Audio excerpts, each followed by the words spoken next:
Bom, meus amigos, coisa linda está em João capítulo 5, versículo 14. Jesus curou o paralítico, que estava há 38 anos paralítico, mandou ele para casa, os judeus brigaram com ele. Quem é que te curou? Eu sei lá, o homem que mandou que eu pegasse a minha cama e fosse para casa. Por isso eu estou levando a cama para casa, porque os judeus eram furiosos para quem carregasse uma cama, qualquer coisa, no dia de sábado. Depois está assim, João 5,14. Jesus encontrou no templo e disse-lhe: eis que já a estação, não peques mais, para que não te suceda alguma coisa pior. Você já foi curado por Jesus? Já foi perdoado? Não peque mais não. Olha, o diabo vai colocar muito mais tentação para você. Não, eu sou do outro time.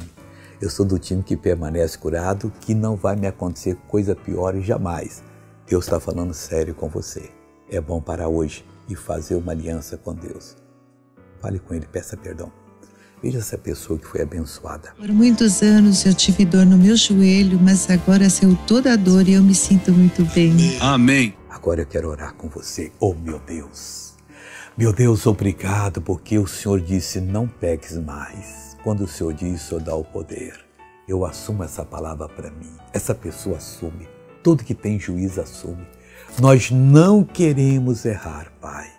Eu agora vou abençoá-la. Seja abençoada de Deus. Seja iluminada pelo Espírito Santo e tenha uma vida linda, em nome de Jesus.